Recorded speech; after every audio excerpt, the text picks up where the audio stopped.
July August গণঅভ্যুত্থানে আহতদের অনেকেই এখনও দেশের বিভিন্ন হাসপাতালে চিকিৎসাধীন। এদের মধ্যে কেউ পুলিশের গুলিতে হারিয়েছেন একটি পা, কেউ হারিয়েছেন দুটি পাই, অনেকের পায়ে পরানো হয়েছে রিং।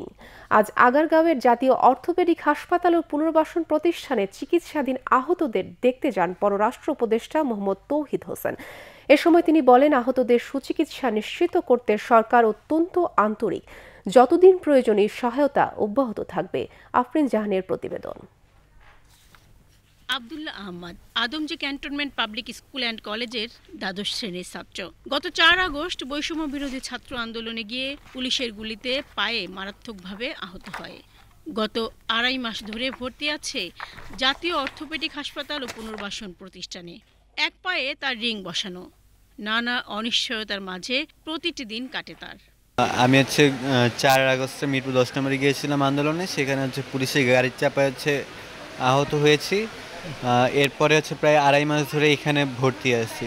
এই রিংটা লাগানো হয়েছে প্রায় ১.৫ মাস। ডক্টররা বলছে যে ১ থেকে ১.৫ বছর সময় লাগবে এই রিংটা খুলতে। অ্যান্ড রিং খোলার পরেও সারা জীবনের জন্য হাঁটু ভাঁজ করতে পারবো না। আহমদের মতোই অবস্থা মিরপুরের একটি মাদ্রাসার ছাত্র সাদ আব্দুল্লাহ, বালুর জাহাজে কাজ করা মোহাম্মদ জসিম ও পুরাতন ঢাকার কসমেটিক্সের দোকানের কর্মী এমিলির।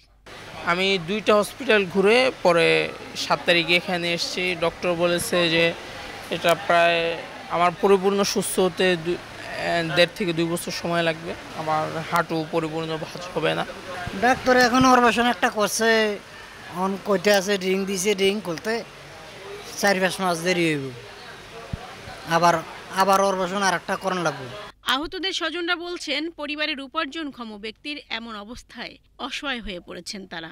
আপনার কাছে দাবি আমাদের স্বামী কাজকর্ম করানোর একটা তৌফিক দিবে, একটা কাজকর্ম ধরাই দিবেন, বা আমার মাসে মাসে যেন ভাতা পায়, বা 2টা মেয়ে যেন আমি শাদী সম্বন্ধ করেন নাই তো ইয়ারা ধরাই দিবেন। ওর বাবা অনেক স্বপ্ন দেখছিল ছোটবেলা থেকে, ছেলে অনেক লম্বা, ওর হাইট 6 ফিট 2 প্লাস। তো ওকে নিয়ে স্বপ্ন দেখছি যে ও আর্মি অফিসার হবে, যে জন্য ওর বাবা অনেক কষ্ট করে ক্যান্টনমেন্ট কলেজে ভর্তি করছে। আমি এখন ওর স্বপ্ন তো ভাঙছে, কিন্তু চাই না যে ওর ভবিষ্যৎটা অনিশ্চিত। সরকারের কাছে তাদের উন্নত চিকিৎসার পাশাপাশি পুনর্বাসনের দাবি জানিয়েছেন আহতরা। কিন্তু যখন আল্লাহ পাক আমাদের একটা বিজয় করছে, আমরা জয়ী হয়েছি, তো ওই হিসাবে বলবো যে সরকারের কাছে আমার আশাবাদী যে 3টা জিনিস: সরকারি অনুদান, 2 মাসিক ভাতা, 3 আমাদের যে একটা কর্মের ব্যবস্থা করে দেওয়া। আজ দুপুরে জুলাই আগস্টের গণ অভ্যুত্থানে আহতদের দেখতে জাতীয় অর্থোপেডিক হাসপাতাল ও পুনর্বাসন প্রতিষ্ঠানে যান পররাষ্ট্র উপদেষ্টা তৌহিদ হোসেন। তিনি বলেন, আহতদের চিকিৎসায় সর্বোচ্চটা করছে অন্তর্বর্তীকালীন সরকার। আমি নিশ্চয়তা দিচ্ছি যে সরকার খুবই সিরিয়াসলি দেখছে বিষয়টাকে। ডাক্তার সাহেবদের কাছে আমি কৃতজ্ঞ যে তারা যথেষ্ট যত্ন নিচ্ছেন এবং অনেকের প্রচুর সার্জারি করা হয়েছে।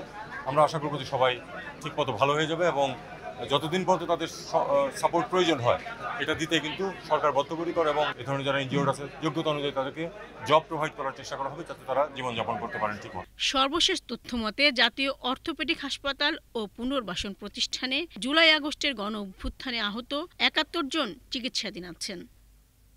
আফরিন জাহান, বাংলাদেশ টেলিভিশন, ঢাকা।